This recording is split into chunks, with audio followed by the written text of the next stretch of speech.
సమస్యలు లేని జీవితం అంటూ ఉండదు. ప్రతి ఒక్కరి జీవితంలో ఏదో ఒక సమస్య ఉంటుంది. మీ సమస్యలన్నీ తొలగించే ఓం శ్రీ కనకదుర్గా జ్యోతిష్యాలయము. విద్య, ఉద్యోగం, ఆర్థిక, కుటుంబ సమస్యలు, ప్రేమ, పెళ్లి సమస్యలు, వ్యాపార సమస్యలు, ఇలా ఏ సమస్యకైనా పరిష్కారం చెప్పబడును. అలాగే స్త్రీ పురుష వశీకరణము ప్రత్యేకంగా చేయబడును.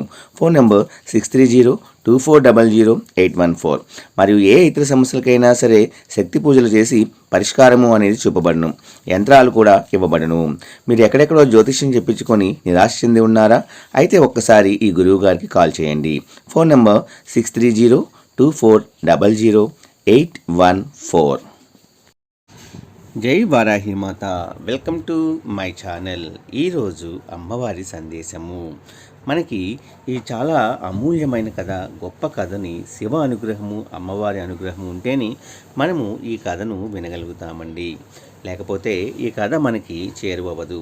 కాబట్టి ఈ వీడియో చూసిన వెంటనే ఎవరైతే వింటారో వాళ్ళ జీవితంలో చాలా మంచి మంచి మార్పులు, అద్భుతాలు అనేవి అమ్మవారు జరిపిస్తారు అనడంలో సందేహం అయితే లేదండి. మరి అమ్మవారు చెప్పే ఆ కథ ఏంటో మనము చాలా గొప్పగా మనము విందామండి. ఈ కథను ఎవరైతే వింటారో వాళ్ళ జీవితంలో మంచి అద్భుతాలు అనేవి జరుగుతాయండి.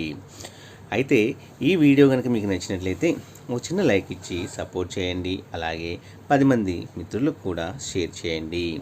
ఇక ఆ కథ ఏమిటో చూద్దాము. కాశీ విశ్వనాథుని ఆలయంలో అర్చకుడు లింగాభిషేకం చేస్తున్నాడు. అంతలో ఆలయం వెలుపల పెద్ద శబ్దమైంది. పూజారి బయటికి వచ్చి చూడగా పెద్ద బంగారు పళ్ళెం ఒకటి కనిపించింది. వెళ్ళి చూడగా దానిపై నా భక్తుని కొరకు అని రాసి ఉంది.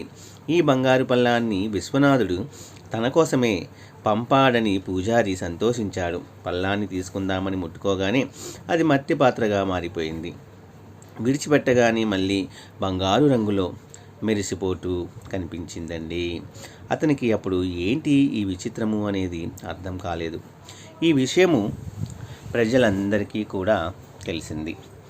ఆలయము కిక్కిరిసిపోయింది. ఒక్కో భక్తుడు రావడం, పళ్ళాన్ని ముట్టుకోవడం, అది మట్టి పాత్రలా మారిపోవడం, ఇదే విధంగా జరుగుతూ ఉంది. విషయం కాశీరాజుకు తెలిసింది. రాజ్యంలో తనకన్నా గొప్ప భక్తుడు లేడంటూ ఆలయానికి వెళ్ళాడు. జనులందరూ చూస్తుండగా బంగారు పళ్ళాన్ని పట్టుకున్నాడు. అది మట్టి పాత్రగా మారిపోవడమే కాదు, నలుపు రంగులో కనిపించింది. తానెంతో అధముడనో రాజుకు అర్థమైంది. అవమాన భారంతో అక్కడి నుంచి నిష్క్రమించి వెళ్ళిపోయాడు. ఇంతలో ఓ పెద్ద ఆయన ఆలయం మెట్లు ఎక్కుతూ లోనికి వస్తున్నాడు. మెట్ల మీద కూర్చున్న బిచ్చగాళ్ళను చూసి చలించిపోయాడు. కళ్ళు లేని వాళ్ళని చూసి కంటతడి పెట్టుకున్నాడు. విశ్వనాథ, ఆ అభాగ్యుడికి చూపు ప్రసాదించు అని మొరపెట్టుకున్నాడు. తండ్రి, మెట్లు ఎక్కడానికి ఇబ్బంది పడుతున్నాను. ఒక కుంటివాడికి సహాయం చేశాడు. ఆకలితో అలమటిస్తున్న ఒక ఆడమనిషికి దేవుడి నివేదన కోసం తెచ్చిన 2 ఫలాలను కూడా ఇచ్చేశాడు. చివరగా ఆలయంలోకి వచ్చాడు. స్వామివారిని దర్శించుకొని తిరుగు ప్రయాణము అయ్యాడు. ఇంతలో అతనికి పళ్ళెం సంగతి అతనికి కూడా తెలిసింది. అతను ఇజా విషయము అనుకొని ఈ వింతేమిటో తెలుసుకుందాము అనుకొని అటువైపు వెళ్ళాడు. దూరంగా నిల్చొని చూస్తూ ఉన్నాడు. తిరిగి వెళ్ళిపోబోతుంటే ఆలయ పూజారి, ఓ పెద్ద ఆయన, నువ్వు వచ్చి ముట్టుకో, రోజు గుడికొస్తావు, నీ భక్తి ఏపాటిదో తెలిసిపోతుంది అని హేళనగా అన్నాడు. పెద్ద ఆయన వెళ్ళి పళ్ళెం పట్టుకున్నాడు. అది మరింత బంగారు వన్నెలో మెరిసిపోతూ కనిపించింది. అందరూ కూడా, అక్కడున్న వారందరూ ఆశ్చర్యపోయారు.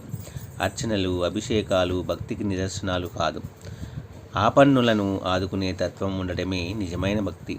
అలాంటి వారే నిజమైన ఆధ్యాత్మికవాదులు అని తెలపడమే ఈ కథ యొక్క సారాంశము.